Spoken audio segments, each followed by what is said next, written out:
আজ খুলনায় তারেক রহমানের হেলিকপ্টারে আক্রমণ হয়েছে।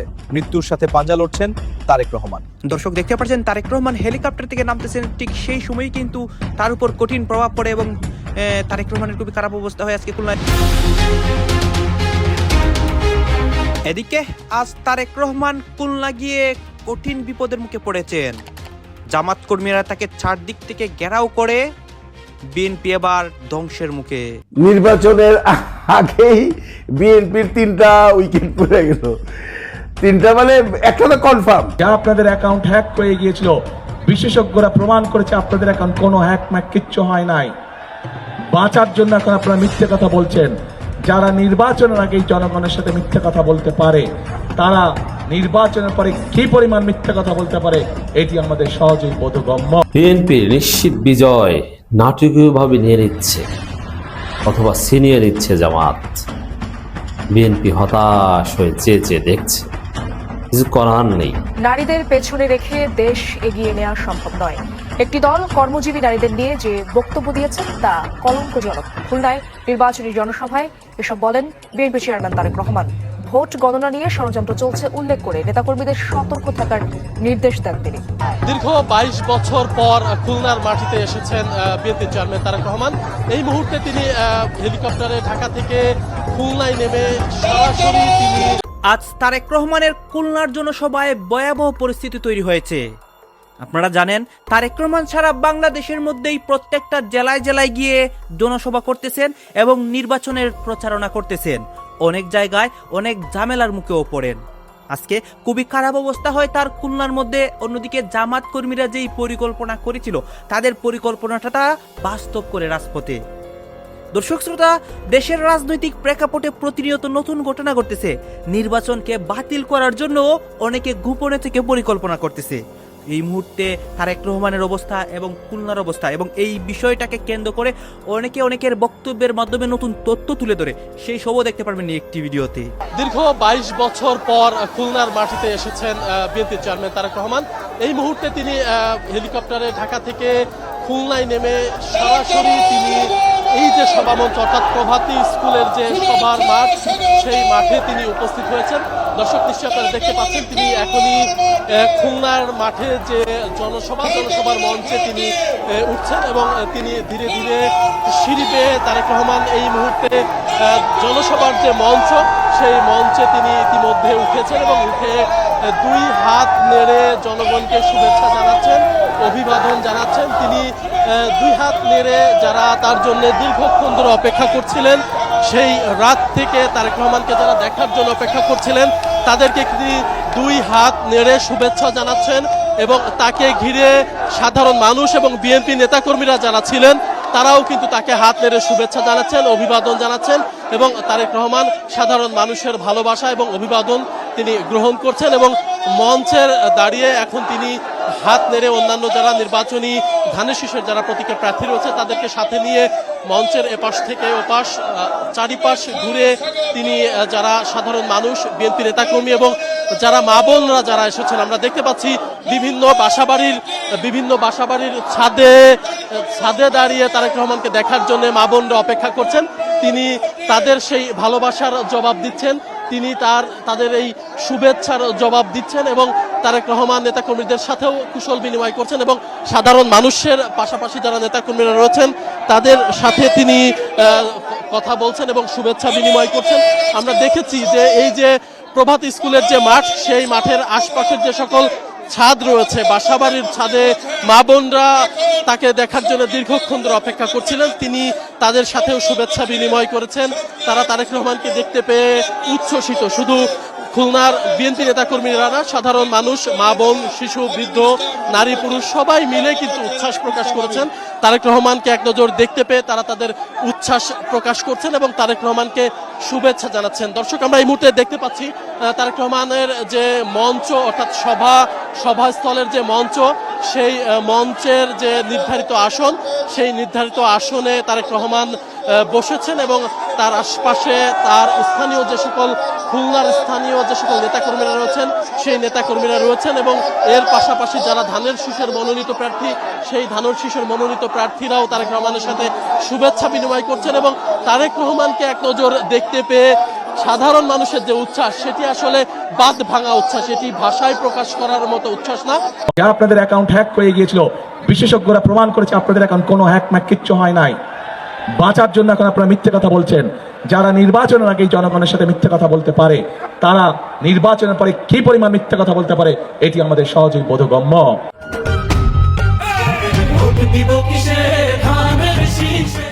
কিভাবে নির্বাচনকে বাধাগ্রস্ত করা যায়, এরা এখন তাদের লোকজনকে মা বোনদের কাছে পাঠাচ্ছে এনআইডি নাম্বার নেওয়ার জন্য, বিকাশ নাম্বার নেওয়ার জন্য। এই খবর আছে আপনাদের কাছে? কাজেই তারা বলে সৎ লোকের শাসন কায়েম করবে। আরে ভাই, আপনাদের এই প্রস্তাবটাই তো সবচেয়ে বড় অসৎ প্রস্তাব। আপনারা অসৎ প্রস্তাব দিয়ে কাজ শুরু করে কিভাবে আপনারা মনে করেন যে আপনারা সৎ লোকের শাসন কায়েম করবেন? আপনারা সমগ্র জাতির সামনে মিথ্যে কথা বলেন যে আপনাদের অ্যাকাউন্ট হ্যাক হয়ে গিয়েছিল, বিশেষজ্ঞরা প্রমাণ করেছে আপনাদের অ্যাকাউন্ট কোনো হ্যাক ম্যাক কিচ্ছু হয় নাই। বাঁচার জন্য এখন আপনারা মিথ্যে কথা বলছেন।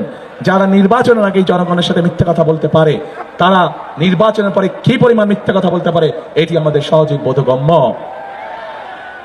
প্রিয় ভাই বোনেরা, আজকে নির্বাচনকে বিতর্কিত করার জন্য, বাধাগ্রস্ত করার জন্য এরা উঠে পড়ে লেগেছে।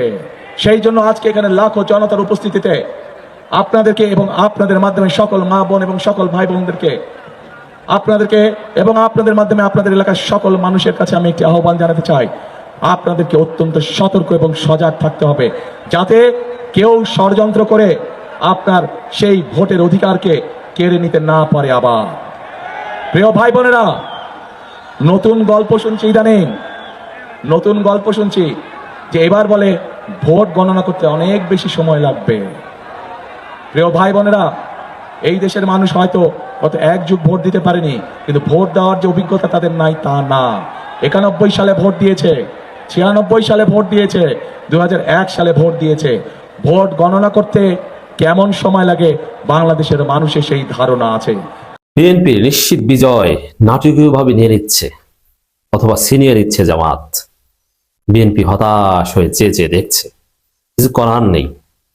রাজনীতির মোড় পুরোপুরি ঘুরে যাচ্ছে। ওই যে দেখেছেন না, খেলা যে চলছে কোন লেভেলে, কার পাশা কোন টেবিলে। গান আছে না, আমি আবার গান টান পারি না। আসলে রাজনীতির হিসাব নিকাশ সমীকরণ ওইটাই। বিএনপির নিশ্চিত বিজয় জামাত নিয়ে নিচ্ছে। বিএনপি হা করে তাকিয়ে দেখছে আর হতাশা প্রকাশ করছে, বলছে কিছু করতে পারছে না। তা কিভাবে নিয়ে গেছে এরকম গাল গল্প তারা তৈরি করছে। বলবে যে বোরখা পরে নিয়ে গেছে, বলবে আমেরিকার মাধ্যমে নিয়ে গেছে, ইউনুসের সহায়তা নিয়ে গেছে।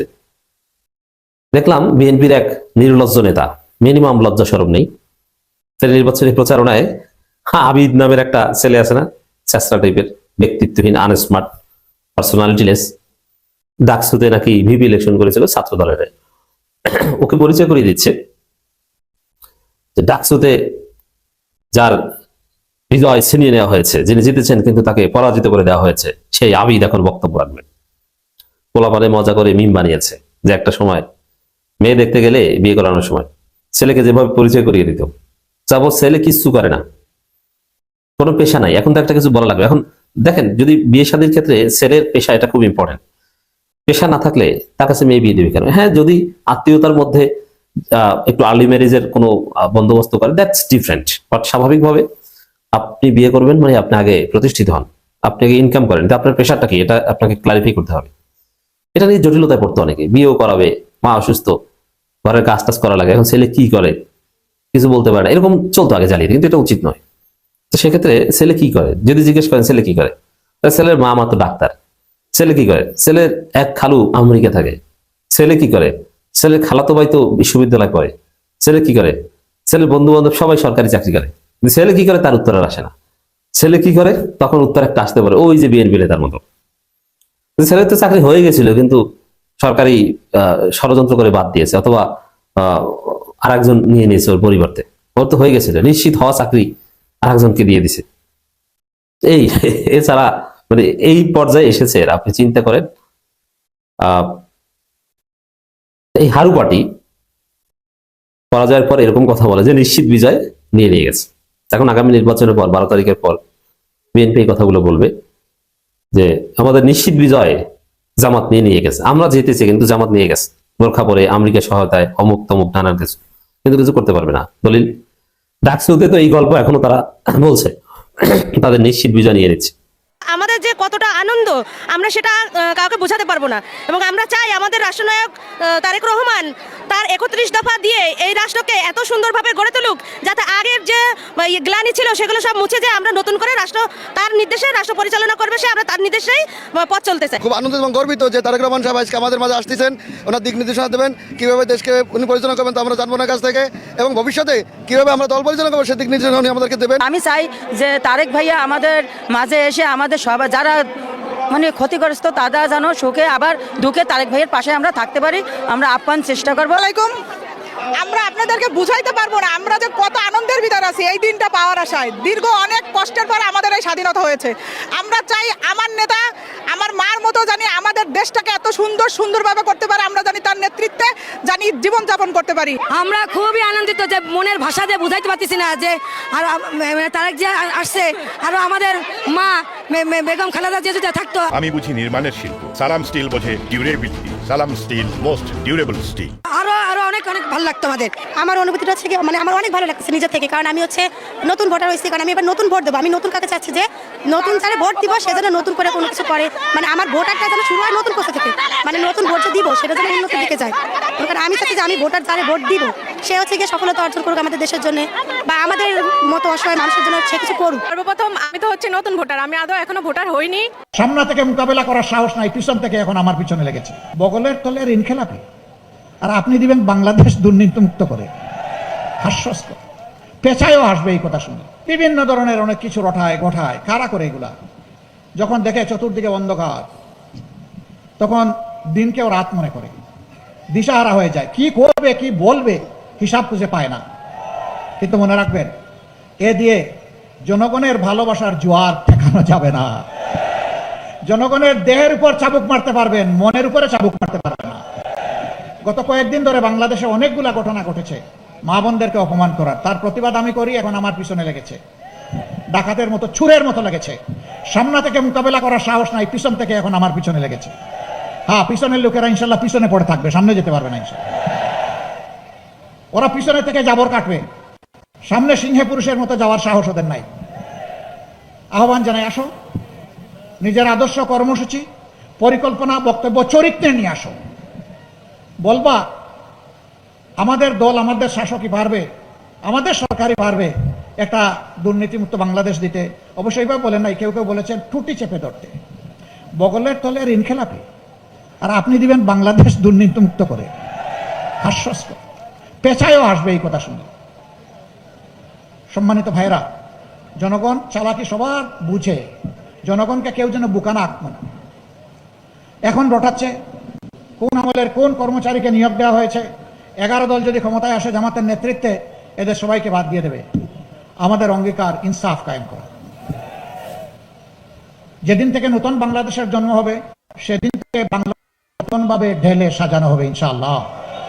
এই বাংলাদেশ উন্নত গবে, rather it will go forward ইনশাআল্লাহ। আমরা পিছনের দিকে তাকাবো না, আমরা সামনের দিকে এগিয়ে যাব। সেই দিন থেকে আমরা সবার কাছে সততা আশা করব, স্বচ্ছতা আশা করব, দায়িত্বশীলতা আশা করব। আমরা চাই না সরকারের কোনো অফিস কোনো দলের ঠিকানা হোক, এটা আমরা চাই না। সরকারের অথবা প্রজাতন্ত্রের যারা কর্মকর্তা কর্মচারী হবেন তারা হবেন জনগণের, তারা কোনো দলের হবেন না, সেইটাই আমরা চাইব। তারা থাকবে সৎ, তারা দক্ষতার সাথে তারা সেবা দিয়ে যাবেন। তখন যদি কেউ ব্যর্থ হয় অবশ্যই তার বিরুদ্ধে পদক্ষেপ নেওয়া হবে। আমরা সুযোগ দেব। সবাইকে শাস্তি দিলে লুম বাঁচতে কম্বল শেষ। অতীতের অনেক কিছু নিয়ে আমরা পারবো না, কিন্তু কিছু বিষয় আমরা ছাড়তে পারবো না। আমরা ছাড়তে পারবো না আবু সাঈদের হত্যাকারীকে, আমরা ছাড়তে পারবো না আবরার ফাহিদের যারা হত্যাকারী, তাদের শাস্তি বাস্তবায়ন না হওয়া পর্যন্ত তাদের জন্য কোনো ছাড় নাই।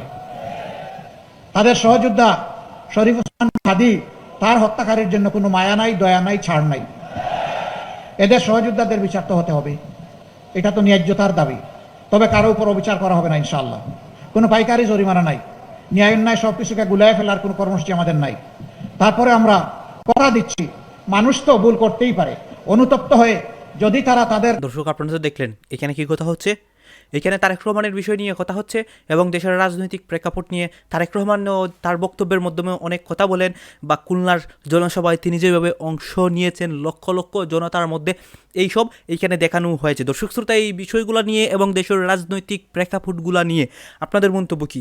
দর্শক শ্রোতা, আপনাদের মন্তব্যটা অবশ্যই আপনারা আমাদের কমেন্ট বক্সে লিখে যাবেন। আর হ্যাঁ, তখন আপনাদেরকে আমরা যা কিছু দেখিয়েছি সব কিছু আমরা সোশ্যাল মিডিয়া থেকে সংগ্রহ করেছি, এখানে আমাদের নিজস্ব কোনো মন্তব্য নেই বা আমাদের নিজস্ব কোনো সিদ্ধান্ত নেই। সর্বশেষ আপনাদের কাছে আমাদের একটা রিকোয়েস্ট থাকবে, আপনারা আমাদের চ্যানেলে নতুন দর্শক হয়ে থাকলে চ্যানেলটি সাবস্ক্রাইব করবেন এবং পাশে থাকা বেল বাটনটি বাজাবেন যাতে করে নেক্সট ভিডিওটা সবার আগে আপনাদের কাছে পৌঁছে যায়। ধন্যবাদ।